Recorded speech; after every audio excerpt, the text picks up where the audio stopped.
5 homebuyer mistakes, tips for the first-time homebuyer.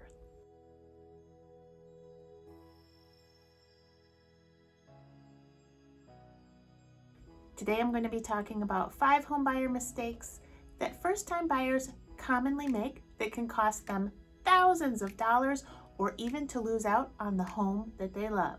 Don't make these mistakes.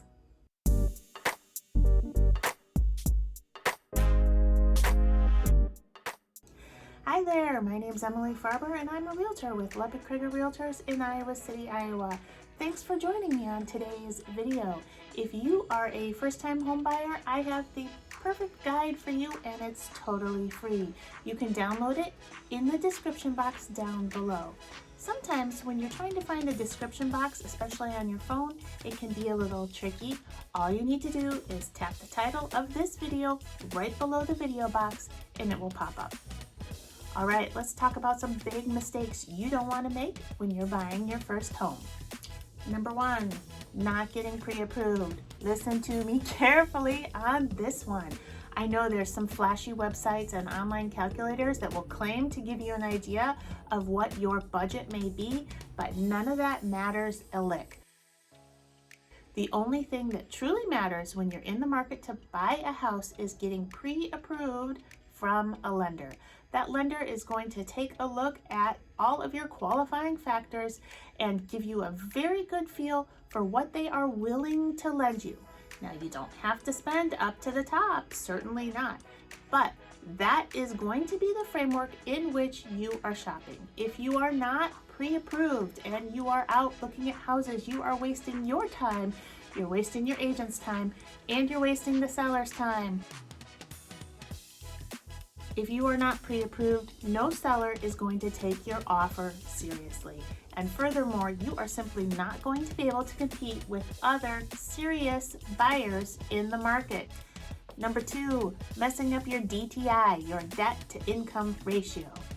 So say you have been smart and you've gotten pre-approved, you've been working with a lender. That lender has pulled all sorts of data points about you in order to qualify you for a mortgage up to a certain amount. Things like your debt, your income, your credit score. If you get into a contract on a property and then you go out and you start making financial decisions like buying a new car, financing a boat, going to a furniture store and buying a whole new suite of furniture for your fabulous new home, applying for in-store credit cards. Don't do any of that. Those are the sorts of things that can mess everything up, throw it off the rails, and mean that you will not be buying the house that you are in love with, because all of those things could mess up your debt to income ratio, especially if you're squeaking by the hair on your chinny chin chin. Always talk to your lender before making any major purchases. And best practice is to just hold off until you are holding those keys in your hot little hand. Number 3, internet lenders. It has been my experience that local lenders will beat internet lenders any day, anytime. Now, I know that internet lenders can have some attractive looking websites and they may be advertising an interest rate that looks especially appealing. And it can also be appealing to not actually have to talk to a real human being about potentially sensitive financial information. Maybe you're just feeling a little shy, a little squeamish about it. I get that, but talking to that real human being in the form of a friendly local lender is going to save you money over time. They have very competitive interest rates, low fees, low closing costs. They have a vested interest in making sure that your transaction crosses the finish line, and they can help you with all sorts of other things like credit repair and personal advice that applies to your local area. Big mistake number 4, not committing to a realtor. I know. Sometimes realtors can seem a little salesperson-ish. I get it. I'm not a big fan of salespeople myself. That's why I don't consider myself to be a salesperson, rather a consultant. But I digress. All realtors are not the same. Maybe you think it would just be easier to look online and give the agent a call if you happen to be interested in that house.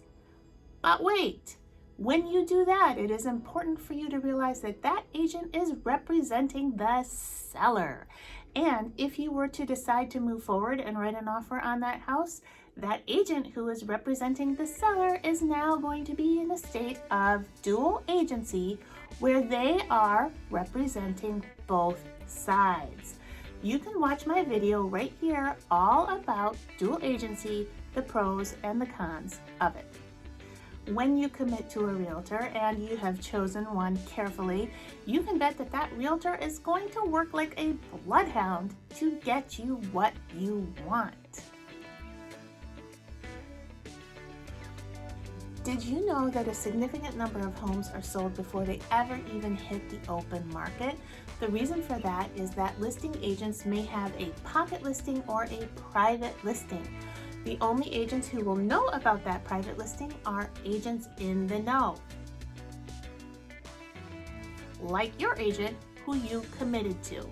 Another reason for that is that when an agent takes a new listing contract, they've signed the paperwork with someone who wants to sell their house, there's rules regulating the amount of time between when they take that listing and when it needs to go on the MLS. What do you think is happening in those 3 days between getting that listing contract signed and it going on the MLS? Well, I can tell you, a whole heck of a lot of talking and showings between agents. If you want in on that behind the curtains scene, you need to be committed to a realtor who is well connected. Mistake number 5, looking for a unicorn. I know, we all have a vision in our mind of what our Insta-perfect house is going to look like. But newsflash, chances are that house doesn't even exist. Or it's twice your budget. Oh, the tragedy, I know. We all have our list of needs and wants, but you have to be realistic about what your budget will buy you. Instead, try to focus on the things that cannot be changed, like the location or the overall structure of the house. So many things can be changed, and they can be changed relatively inexpensively. Paint, floor coverings, light fixtures, all of those are projects that most people can handle. I always tell my buyers about the 80% rule, and it goes like this. When you have found a house that meets 80% of what you want, 10% of what you can change, and 10% of what you can live with, you've found a really good house. Now, I'm not trying to tell you to rush into things. Taking your time is good, especially when you are in the beginning stages of your first home purchase. But if you've been looking for a while and you haven't found anything that's a strong possibility, chances are you need to readjust either your expectations or your budget.